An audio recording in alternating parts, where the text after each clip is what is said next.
फरायसुलि बे जायगायाव आङो 3 घन्टा जिरायबाय 3 घन्टा जिरायनानै आंहा खाबु मोनबाय जायहा सहायनो हानाय गुन दङ बेनियाव सानसे नङा सानसे मोजां समाज सफैखागोन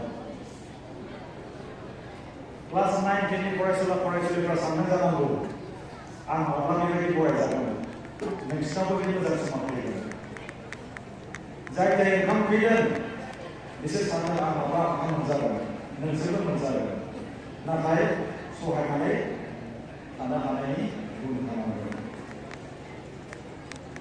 मानगोनां आफादगिरि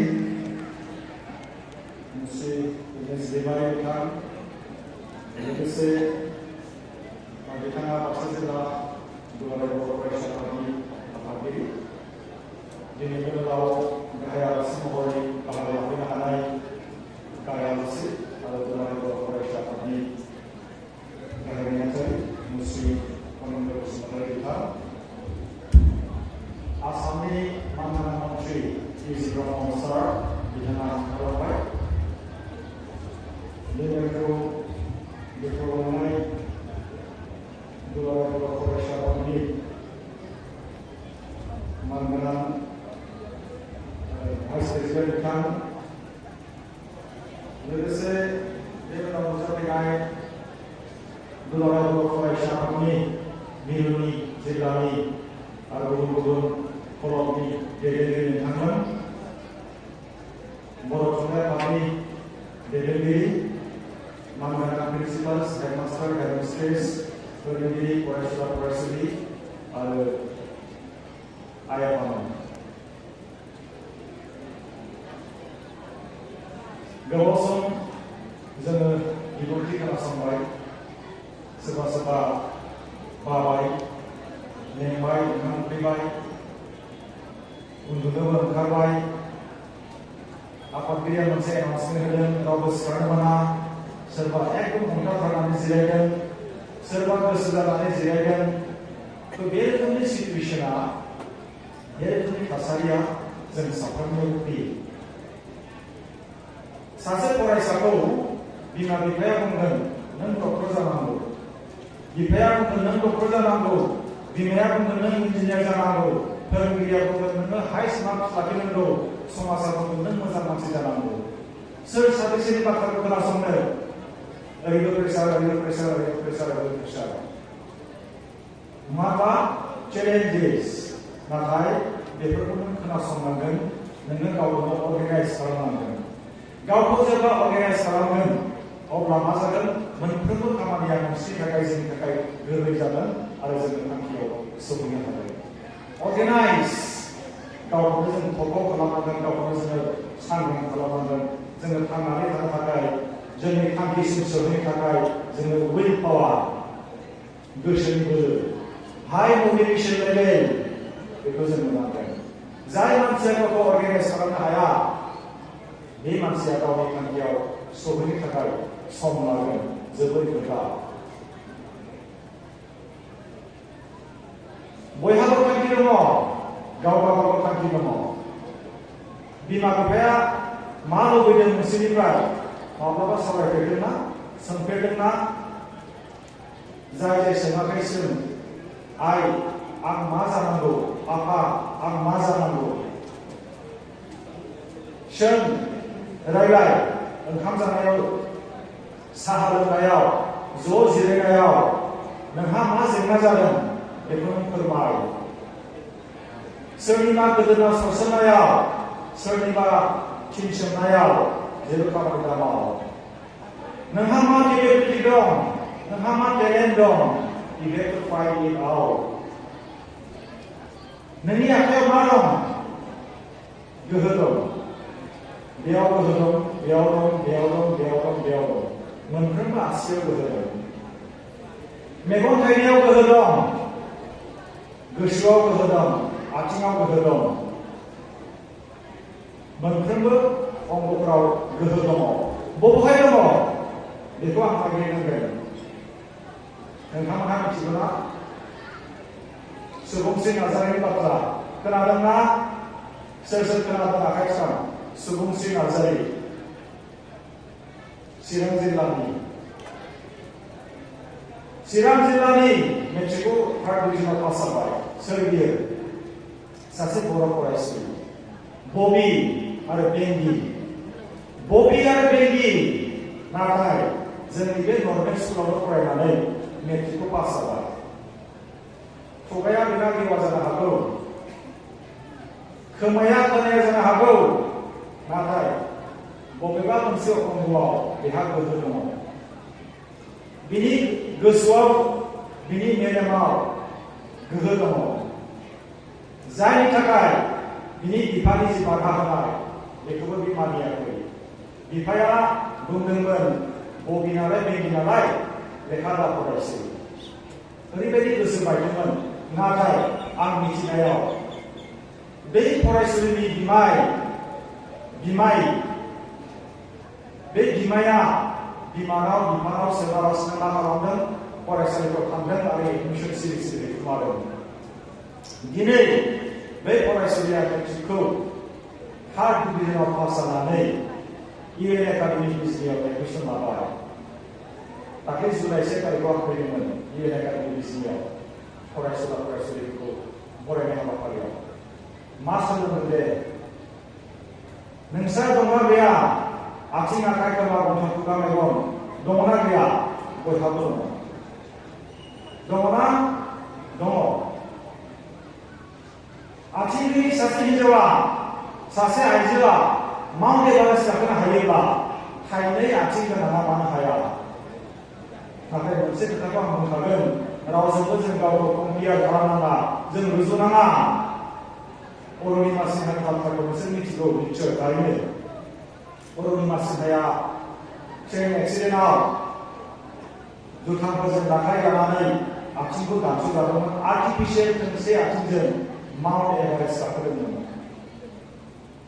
आथिङाथ' थोंसे गैला, नाथाय बिनि गोहोआ बबेबा मोनसे अंगआव दङ, बिनि गोसोआव दङ, बिनि मेलेमाव दङ, बबेबा मोनसे जायगायाव दङ। जोंनि थाखाय आदर्श, जोंनि थाखाय रल मडेल, जोंनि थाखाय सोर्स अफ इन्सपिरेसन, जोबनो गैयै थुलुंगानि फुंखा। द्र'णाचार्य आरो एकालयभनि सल'खौ खोनाबाय नोंसोरो? निश्चय थारैनो खोनाबाय। एकालयभआ सासे गोरिब नखरनि फिसालामोन। बोरमा गावनायाव बिराद गोसोमोन। हाग्रानि मैफोरखौ रैखाथि होनो थाखाय, मुफुर लख्राफोरनिफ्राय रैखाथि होनो थाखाय बियो बोरमा गावनो बिराद सोलोंदोंमोन, बिराद गोसोमोन। आरो द्र'णाचार्यखौ बियो गावनि गुरु हिसाबै मानिदोंमोन। नाथाय द्र'णाचार्यआ बै उन्दै थाखोनि गथ'खाय एकालयभखौ गावनि जि ट्रेनिं बेखौ होनो गोसो गैयामोन। एकालयभखौ फोरोंनो गोसो गैयामोन। नाथाय एकालयभआ ओरैबायदि खालामबाय, सानसेखालि थांथारबाय द्र'णाचार्यनिसिम। गुरु, आं नोंथांखौ गुरु हिसाबै मानिनो लुबैदों। नोंथांनिफ्राय आं बोरमा गावनायनि जि सोलो बेखौ आं सोलोंनो लुबैदों। नाथाय बुंबाय, आं फोरोंनो हाया। नोङो गोरिब नखरनि सासे गथ', आं फोरोंनो हाया। गिदिंलांबाय हाग्रायाव द्र'णाचार्यनि मुसुखा गावनो बानायनानै बे मुसुखाखौ खुलुम एकालयभआ बोरमा गावनो सोलोंदों। सानसेखालि द्र'णाचार्यआ नुफैबाय, एकालयभखौ बुंबाय, आंनि मुसुखाखौ नों मानो बिदि दानानै मानो खुलुमदों? एकालयभआ होनबाय, गुरु, आं नोंखौ गुरु हिसाबै मानियो। नोङो आंखौ मोजां मोनाब्लाबो आं नोंखौ मोजां मोनो। अब्ला द्र'णाचार्यआ बुंबाय, थारैनो जाथोंसै। अब्ला नों आंनो मोनसे दान होनांसिगोन। बै समाव दान होनायनि नेमखान्थि दंमोन। दाना मा? आसि बिमाखौ होनांसिगोन आं दानस'नानै। मेगन मोसेबनानै दसेनि गेजेरावनो एकालयभआ गावनि आसि बिमाखौ दानस'नानै होदोंमोन द्र'णाचार्यनो। आसि बिमायाव मा दं? फिल'सफि। बेयाव फिल'सफि दङ। द्र'णाचार्यआ सानदोंमोन, एकालयभआ जुदि गावनि आसि बिमाखौ दानस'योब्ला बियो बोरमा गावनो हानाय नंला। नाथाय एकालयभनि ओरैबायदि गोसोनि गोहो, ओरैबायदि हाइ मटिभेसन लेभेल, आसिखौ दानस'नानै बियो बोरमा गावनायखौ दोनथ'वाखै। बिराद एक्सपार्ट जाबाय, बिराद सोलो गोनां बोरमा गावगिरि जाबाय। एकाउन्टाव जोंनि बे आसि थाइफ्रोमबो फिल'सफि हाबनानै दङ बेखौ जों बाहायनो रोंनांगौ बाहायनो रोङाब्ला मा जागोन जों गावखौनो अर्गानाइज खालामनो हायाब्ला मा जागोन जों गोदाव सोराव जागोन जोंनि थांखियाव जों सौहैनो हानाय नङा जोंनि समाजाव ओरैबायदि सम ओरैबायदि थासारि माखासे हान्जाया गाज्रि रोखोमनि माखासे थासारिया गुबुंले थासारि बैबायदि थासारिया सासे मोजां फरायसाखौ लेंहरनानै फुस्लायनानै बुरखायनानै गाज्रि खालामनो हागौ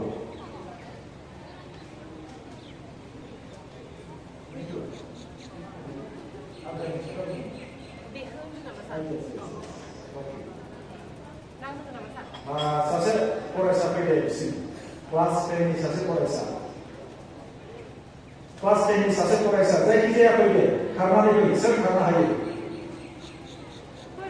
क्लास 10 नि फरायसा सासे फै सारा मोनसे जादु दिन्थिनो नागिरदों सेंग्रा सिख्ला जायखिजाया लाजिनो मा क्लास 8 नि फैयो जायनो फैदो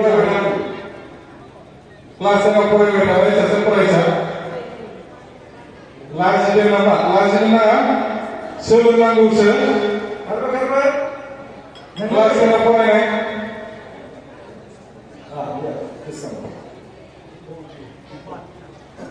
Topa, mana Dipor Boro. Metrik Topa. Oke. Baik.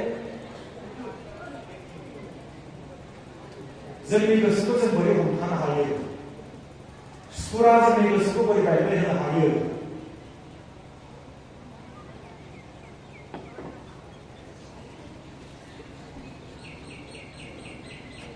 नैबे दैयाथ' मोजां नङा होनबा अके लोंनो हायो ओमफ्राय नैबे जाहैबाय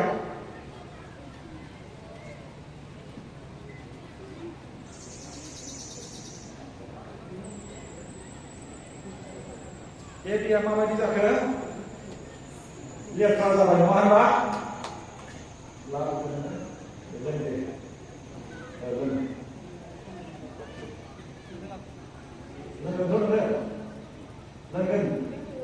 लोंगोन सासे फैगौ दे फरायसालिनिफ्राय सासे फैगौ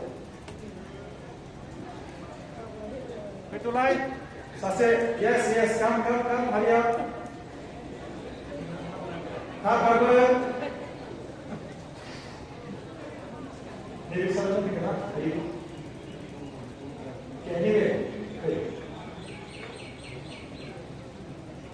दीपक बरुवा नैबे दैखौ लोंनायनि थाखाय थागथियारि नङा होनबा थागथियारि जाबाय अन कन्डिशन ना उइदाउट कन्डिशन नङा होनबा जेबो कन्डिशन गैया ओरैनो लोंगोन आरोखि नङा होनबा बेयाव एन्जर खि दङ सैमा हासुदै दङ बे हाखौ बे दैयाव बानायनाय जाबाय दानिया मा नाम मोना रायजो मुथि कसारि क्लास 10 नों बेखौ लोंनो हागोन अके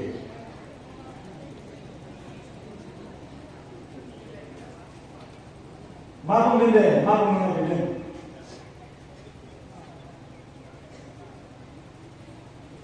बे दैया गाज्रिखा बे गाज्रिखा दै होननानै बेखौ मिथिदों बेखौ मानो गुबुननि थिननायाव गुबुननि नारसिननायाव मानो लोंनो नङा होनबा सोरबा नोंसोरखौ जबरदस्त खालामनो हागौ गोदोनायाव सौसुमनो हागौ बेखौ लों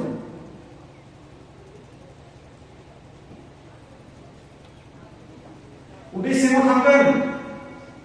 सिङाव थांगोन बेखौ सोर हमथानो हागोन it is only you उदै सिङाव जाहाथे थांहोआ बेखौ नोंखौ हमथानो हागोन खारन आंथ' लोंनो खिथाबाय लोंनोबो जाबाय नाथाय उदै सिङाव थांनाय लोगो लोगो मा बे रिएक्सन जागोन बेयाव केमिकेल जानो हागौ रिएक्सन जागोन गोबां खिगोन उदैया लेथ्रा जागोन नङा होनबा दा समाजनि बबेबा मोनसे गाज्रि हान्जाया नोंसोरखौ जुदि बुङोब्ला फैजों आंनि आखायाव ओरैबायदि दङ मटर साइकेल दङ जौ दङ सिगारेट दङ ड्राग दङ नोंसोर मानिगोन नामा मानियोना मानिया? मानिनाय नङा, नङा होनबा? कारन मिथिखागौ ड्रागा गाज्रि, थांखुआ गाज्रि, सिगारेट बिरि गाज्रि, बे फरायसा समनि थाखाय बिराद गाज्रि। दा बेनिखायनो आं बुंदों मा, सोरबा जुदि नोंसोरखौ बुरखायोब्ला जोंजों फै, सोरबा गाज्रि हान्जा, जाय गाज्रि हान्जाया बुरखायगोन बिराद मोजां मोजां बाथ्रा बुंनानै, बेखौ नोंसोरसो हमथानांगोन। उदै सिङाव थांनो मोननाय नङा। उदै सिङाव थांनाय लोगो लोगो मा जागोन? नोंहा खहा जागोन। बेनिखायनो सोरबा जुदि खुगायाव सोथारब्लाबो, खुगायाव ओरै हमनानै बेखौ जुदि बिनि खुगाखौ फुवारनानै सोथारब्लाबो नोङो जाहाथे खुगा सिङावनो लाबाय थायो, उदै सिङाव थांहोआ। बुजिबायना? जोंनि साननाय, जोंनि आखल आखु बेबायदि लेथ्रा जायोब्ला मा खालामगोन? नैबे दैया साफा जागोन ना जाला दे? खिन्था। जागोन। बे दैयाबो साफा जागोन। माबायदि साफा जागोन? बेयाव 10टा गिलास दै गोजौनिफ्राय लुबाय था, कन्टिनिउस लुबाय था, बा 20 गिलास कन्टिनिउस लुबाय था, मा जागोन? बै सिंनि बै हाया बाहेरायाव गोग्लैजोबगोन। नाथाय ओरैबायदि लुनांगोन जाहाथे एकदम गोजौनिफ्राय फर गोलैबाय थायो। अब्ला बे दैया मा जागोन? हाया बाहेरायाव ओंखारजोबनानै साफाया बेयाव थाफैगोन आरो। बुजिबायना? साबायखर थाबाय दे। गोसोआव लादो, सोरबा जुदि नोंसोरखौ बुरखायोब्ला मानो बुरखायगोन? मोजां ना गाज्रि? बेखौ साननांगोन। बुजिबायना? अके, साबायखर, गोजोन्थों। दे थांदो दे। दा मोनसे मोजां सोलोंथाइ होनायनि थाखाय खेबसे गोबारै आखाइ हमनानै बरायनांगौ सारखौ। Identify yourself. नों गावखौ सिनाय। नोंनियाव मा दङ बेखौ नों सिनाय। नोंनिफ्राय नोंनि आइ आफाया मा लुबैदों? समाजा मा लुबैदों? बिमा बिफानि बाथ्राखौ खोनासं, फोरोंगिरिनि बाथ्राखौ खोनासं, समाजनि बाथ्राखौ खोनासं। जाय सहायनो हागोन बिसोर मुलाम्फा मोनगोन, जाय सहायनो हाया गोदाव सोराव जागोन। ओरैबायदि बे जिउआ दिनै बेबायदि थासारियाव दङ, गाबोन गुबुन मोनसे थासारि जागोन। बै थासारिया माबायदि जागोन? आंनि जिउआव आं सानसे समाव अरुणाचल प्रदेशआवबो थांनानै आं लेबार मावहैदोंमोन। मेघालयावबो आं लेबार मावहैदोंमोन। खैला खनिखौ आं खैला जावहैदोंमोन आरो हटेलावबो आं ओंखाम सुगार जादोंमोन। आं दिनै फरायसुला फरायसुलिफोरजों आंनि जि बै समनि थासारि बेखौ शेयार खालामनानै गोजोननाय मोनगोन। बै समाव जोंनि गेजेराव बिदि एवारनेस प्रग्राम गैयामोन, जोंनि गेजेराव मोजां फरायसालि गैयामोन, जोंनि गेजेराव मोजां फोरोंगिरि गैयामोन। नाथाय दिनै नोंसोरो खाफाल मोजां। जेब्ला आं लेबार मावहैदोंमोन, आफानि फंसे बाथ्राया आंखौ एवथुबाय थादोंमोन। आफाया आंखौ बुंदोंमोन, लेखा फरायोब्ला मोजां मानसि जागोन, गावनि आथिङाव गसंनानै थानो हागोन। बे बाथ्राया आंखौ एवथुबाय थादोंमोन, आंखौ थुलुंगा होबाय थादोंमोन। आरो मेघालयाव 2 दान लेबार मावनानै आं फैफिनदोंमोन न'आव। बै समाव थासारियाबो बारा मोजां नङामोन। बड'लेण्ड सोमावसारनायनि जि दुंहाव थासारि, बेयाव जों रावबो सेंग्राफ्रा न'आव थानो हायामोन। आं बेखायनो बुंबाय, बिमा बिफानि बाथ्राखौ खोनासं, ओरै खोनासं मा बुंदों, रागाजों नङा। उन्दै उन्दै गथ'फोरनियाव रागाबो थायो, लाजिनायबो थायो, गिनायबो थायो। नाथाय बेखौ नों अर्गेनाइज खालामनांगोन। बिफाया नोंसोरनिख्रुइ बिराद गिदिर। नोंसोर बे समाव नैबे बुहुमाव माब्ला फैदोंमोन? बिनि 20 बोसोर 30 बोसोर नोंसोरनि आइ आफाया फैदों। 20 बोसोरनि एक्सपिरियेन्स दङ नोंसोरनि आइ आफाहा। माया मोजां माया गाज्रि, बेनिखायनो खोनासं। Organise yourself. नों गावखौनो गथा खालाम। बेनिफ्राय एपिजे आबदुल कालाम, मिथिगौना बयबो? एपिजे आबदुल कालामआ बुंदोंमोन, जाय फिसा फिसा सिमां नुयो बेयो गोरोन्थि। बुजिबाय? सिमांखौ फिसा फिसा नुनाङा, थांखिखौ फिसा फिसा लानाङा।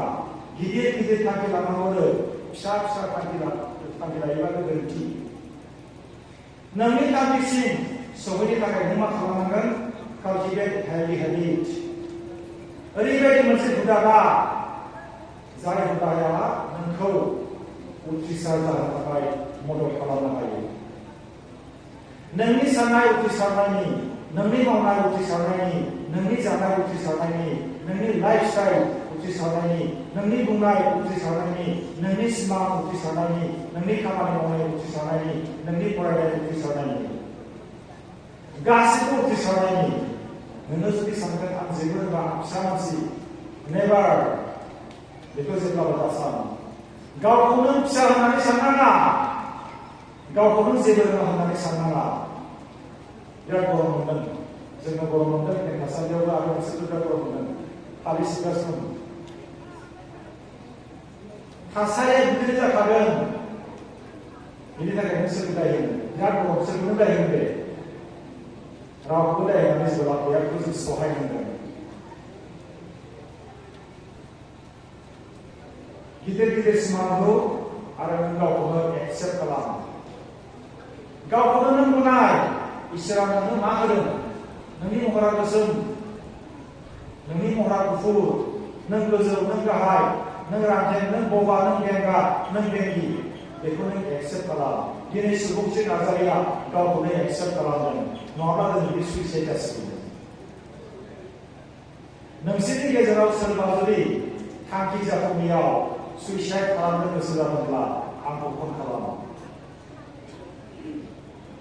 आंनि इउटुब चेनेल दङ डक्टर अजित बर' बेयाव मेसेज हरब्लाबो जागोन सार आदा आदै आंनि थांखिया जाफुंसै आङो थैनोसो लुबैबाय आंनो मेसेज हर थैनायनि सिगां आंखौ लोगो हम आं नोंनो मोन्थोर होगोन नों थैनाय नङा चिराङाव दुलाराय बर' फरायसा आफादनि मानगोनां भाइस प्रेसिडेन्ट खोरोमदाव बारि बिथाङाबो बे बाथ्राखौनो बुंदों सोरबा जुदि थैनो लुबैदोंब्ला सुइसाइड खालामनो लुबैदोंब्ला बिनि सिगां खोरोमदाव बारिखौ लोगो हम मोन्थोर दं जोंनियाव मा मोन्थोर दं जों मिथिया जोंनि गेजेराव दिनै ओरैबायदि जादों गावखौनो गाव सिनायला गावखौनो गाव एक्सेप्ट खालामला गनायला इसोराबो जोंनो मेगन होदों आथिं होदों आखाइ होदों गन्थं खुगा गासैखौबो होदों नाथाय मोनसे थांखि जाफुंनायावनो गोसो बायनानै मा जानो नागिरो सुइसाइड जानो नागिरो इसोरा नोंनो मानो होदों जिउखौलाय थैनोसो नामा थैनो थाखाय नङा आं सासे फरायसुलिखौ सोंदोंमोन सुइसाइडनि सायाव नों मा बुङो बियो बुंदोंमोन लिभिं लाइफ इज बेटार देन डाइं बियो बुंदोंमोन थैनायनिख्रुइ थांनानै थानाया साबसिन आरो सासे फरायसुलिनाव सोंदोंमोन आङो बियो होनबाय suicide is not a solution for everything मोनफ्रोमबो जेंनानि सुस्रांनाय नङा सुइसाइड जानाया सुइसाइड जानो माने नों गासैबो जेंनाखौ नों सुस्रांजोब्बाय बे इज नट लाइक देट नोंनि आइ आफाया नोंखौ मानो जोनोम होदों ओइ फिसा नों थै नों सुइसाइड जा सोरबा बुंदों नामा रावबो बुंनाय नङा रावबो बुङाखै जोंनि गेजेराव जेब्ला फरायसुला जुदि सुइसाइड जायोब्ला बिमा बिफानि मेगनाव मोदै गगोन बिखाया गावगोन समाजा दुखु मोनगोन नाथाय गावनो बावगोन जाय सुइसाइड जायो बिसोरनि जारिमिनखौ गाबोन बावगोन आंथ' होनदों आं होनबाय थायो गथ'फोरनि सिगाङाव जोंनि न'खराव सोरबा जुदि सुइसाइड जायोबा बिनि डेड बडिखौबो आं नायनोबो थांनाय नङा आंनि फिसालायानो जाथों आंनि फिसाजोआनो जाथों आंनि न'खरनि जायखिजाया जाथों आं बुंबाय थायो आंनि फिसाजोआ मेट्रिक परीक्षा होखांबाय CBSE क्लास 10 11 क्लास 10 11 एडमिशन लाबाय खिन्थु रिजाल्टखौ होआखै फिसालाबो रिजाल्ट होआखैब्लाबो क्लास 10 एडमिशन लानानै क्लास 11 एडमिशन लानानै क्लास खालामगासिनो दङ आङो बुङो आंनि फिसाजोबो आंनि इन्टारभिउ लादों आङो नोंनि आइ आफाया माबायदि जानांगौ सुइसाइडनि सायाव नों मा बुङो बेफोरखौ लाजोबदों भिडिअखौ आं हगारथ'वाखै उनाव हगारगोन आं बेखौनो बुंदों जोंनि उन्दै उन्दै गथ'फ्रा दिनै सुइसाइडआव थांगासिनो दङ मानो ड्राग एडिक्टेड जागासिनो दङ मानो ड्राग जानानै फाग्ला फाग्लिसो जागोन जावलिया जागोन बे जिउआ मिनिंलेस जेबो मिनिं थानाय नङा दिल्लीयाव जेब्ला जों थांदोंमोन क्लासरूमाव आं फरायसालिफोरखौ सोंदोंमोन sometimes do you feel frustrated माब्लाबा नों गोसो बायो नामा सोंदोंमोन आं सासे फरायसालिया बुंदों sir there is no question of frustration सासे फरायसालिया ओरैबायदि गोमोथाव फिथाइखौ होबाय सार माब्लाबाबो जों गोसो बाया ओरैबायदि बाथ्रा बुंबाय सुइसाइडआ माब्ला जायो जेब्ला गोसो बायो गोसोखौ माब्ला बायो जेब्ला नोंनि थाखाय नों सौहैया आरो बायदिसिना केस जाबोनो हागौ नङा होनबा थ' बेनिखायनो जों सोलोंनांगोन दिनै बायदि फरायसालियाव स्कुल ड्रप आउट गैया रावबो फरायसालिफ्रा फरायसालियाव थाङालाबानो थाया खालि फरायनाय बेजों लोगोसे co-curricular activities आरो आङो बुंनांगोन जितिराज बास्तव कलिता मिथिगौ बयबो मिथिगौ ना मेट्रिकआवबो फार्स्ट पजिशन हायार सेकेन्डारियावबो फार्स्ट पजिशन बे सासे मानसिया माबायदि हाखो बेलाय बबेबा मोनसे खनायाव बेहा गोहो दं बै गोहोखौ बाहायदों बियो बुंदों थांनानै थासान्दियाव बे जितिराज बास्तव कलिताया ओरैबायदि खामानि मावनो लुबैदों ओरैबायदि खामानि मावगोन जाय खामानिखौ मावखांनायनि उनाव बे कलिताया थैनानै थांब्लाबो समाजा जाहाथे बेखौ गोसोखांबाय थायो ओरैबायदि मोनसे खामानि बे मावलांदों बेसेबां गिदिर बाथ्रा बेसेबां मिनिं बेसेबां ओंथि गोनां बेसेबां फिलसफिकेल थट जों लानो हायो नङा होनबा बिदि मोनसे थटखौ जों ला मोनसे थांखिखौ जों ला अब्लानो जों अर्गानाइज जागोन जोंनि थांखियाव जों सौहैगोन सनु कुमार सानसे समाव भाइराल जादोंमोन बिहारनि सनु कुमार उन्दै गथ' फरायनो ओरैबायदि गोसो नोंसोर बायदि सुबिदा मोनाखै जानो हागौ सनु कुमारा बिसिनि रायजोआव ओरैबायदि गाज्रि थासारि मोजां स्कुल गैया फोरोंगिरि थाङा इंराजि फोरोंनायानो जाया फोरोंगिरिफोरा ओरैबायदि दुखुनांथाव नाथाय बियो ओरैबायदि भाइराल खालामबाय गावनि फोरोंगिरियानो इंलिस फोरोंनो रोङा ओरैबायदि दुखु मोनबाय आरो बियो बुंदों बियो सासे आइएस अफिसार जागोन नङा होनबा आइएस अफिसार जागोन बै उन्दै गथ'आ दानि सिगां फरायो बिसोरना गिदिर थांखि आइएस अफिसार जानानै मा मावगोन होननो सोंबाय जायनाखि गाज्रि अफिसारफोर दङ बिसोरखौ किक आउट खालामो बिसोरखौ होखारगोन बिनि थांखिया ओरैबायदि जाय कराप्टेड अफिसार जाय बोलो गैयै फोरोंगिरि जाय जेबो रोङै फोरोंगिरि बिसोरखौ होखारजोबगोन जाहैदों बै सनु कुमारा थ' बिनि साननाया ओरैबायदि पजिटिभ ओरैबायदि स्ट्रं गासिबो जाया जानो हागौ नाथाय समाजनि थाखाय मोनसे मोजां मेसेज स्टेफेन हकिंनि बाथ्राखौ मोनसे खोनादों नङा होनबा बियो गावखौनो एक्सेप्ट खालामदोंमोन गावखौनो गनायदोंमोन इसोरा जि होबाय इट इज साफिसियेन्ट बेखौ आं जोथोन लानांगौ स्टेफेन हकिंआ सोरमोन पेरालाइज बिनि आथिङाबो खामानि होआ आखायाबो खामानि होआ पेरालाइज जाबाय नाथाय बे सासे साइन्टिस्ट बेनिखायनो जोंहा सोलोंनांगौ गोबां दङ गोबां मानसिनिफ्राय आरो बेनिखायनो गेदेर मानसिफोरनि बिबुंथिखौ खोनासंनांगौ गेदेर मानसिफोरनि जि जिउ खौरां बेफोरखौ फरायनांगौ आं जेब्लानाखि फरायसा सममोन बै समाव आङो फिल्मनि एक्टर एक्ट्रेसफोरनि बाय'डाटाखौ फरायोमोन आङो सोर एक्टरा मा जायो मा लोङो सोर एक्टरा माबायदि हुदा दङ बेखौ आं बिराद फरायोमोन आङो गोसोआव दङ कबिताया गाइखेर दाखा जानो बिराद मोजां मोनोमोन बेखौ दाबो आंहा गोसोआव दङ बेखायनो आं मोजां मोनो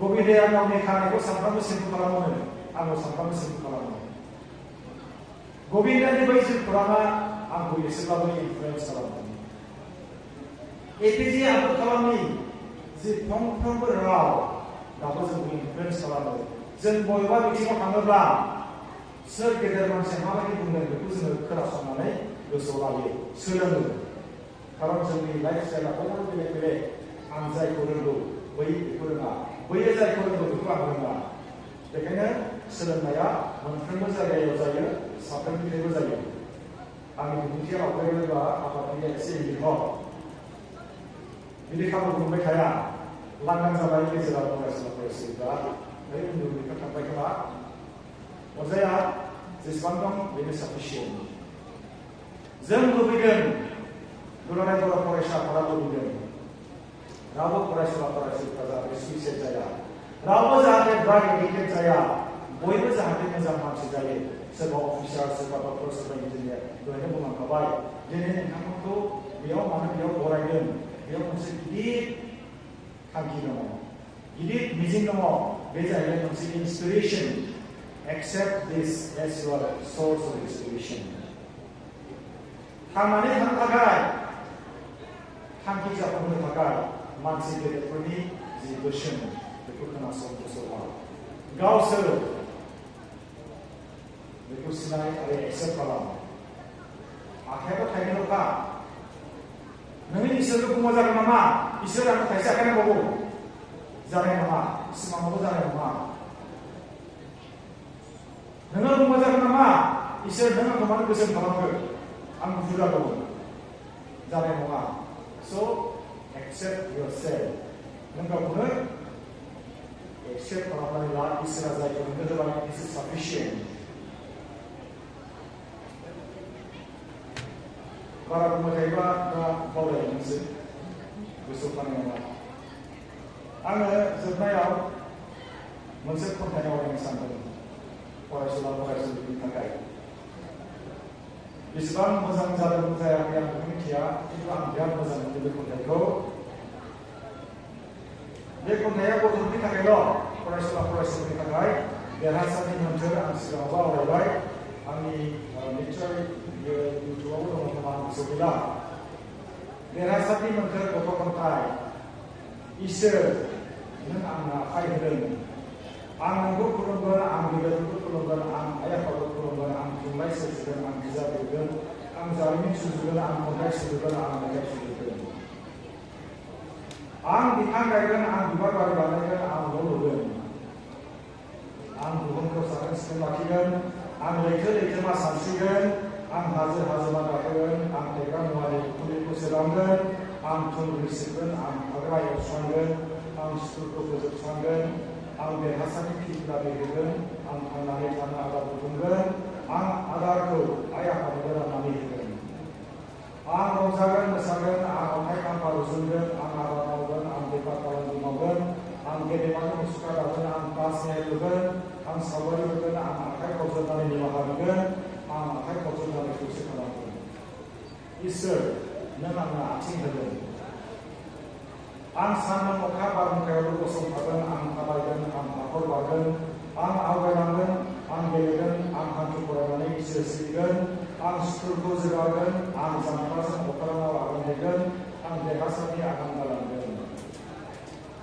इसोर नों आंनो मेगन होदों आं साननि समाव सोरांजों रंजागोन हरनि समाव सिमाङाव गेलेगोन आं बुहुमखौ नायगिदिंगोन आं गाज्रिखौ मेगन नुसोगोन आं मेगन नुनो जागोन आं बिजाब फरायगोन आं गेलेग्राफोरनि सावगारि नायगोन आं हाखरखौ मेगन बेखेवनानै नायगोन आं दावमा दावसानि मोसानायखौ नायनानै नुहैगोन आं गोजोन नोजोरजों अख्रांनि हाथरखि सानगोन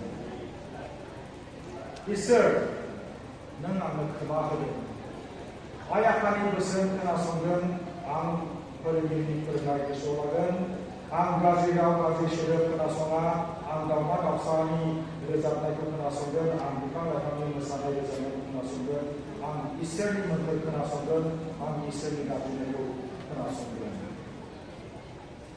इसोर नों आंनो खुगा होदों आं गाज्रि बाथ्रा बुङा आं गाज्रि मुवा जाया आं फेग्रा मुवा जाया आं बिसनि बिदै लोङा आं गुबुंले उखुन्दैनि हां बोआ आं मेथाइ रोजाबगोन आं बिजाब फरायगोन आं इसोरनि आरज रोजाबगोन आं खन्थाइ आवरायगोन आं सोरां लेंहरगोन आं खोमसि होखारगोन आं सोलोंगोन आं फोरोंगोन आं गोथार आदार जागोन आं इसोरनि अमृत दै लोंगोन आं मिथिंगानि फिथाइ बिलाइ जागोन आं गाइखेर लोंगोन आं दुलुर दैनि फिथिखा सोबगोन आं बोसोन होगोन आं थुलुंगा होगोन आं सिफुं सुगोन आं मुसुरगोन आं बोर सारसिगोन आं देरहासारनि मोन्थोर आवरायगोन खन्थाइआ लोगोसे गोजोन्थों बेजों लोगोसे आं बिदिखौ इसोर गोजोननाय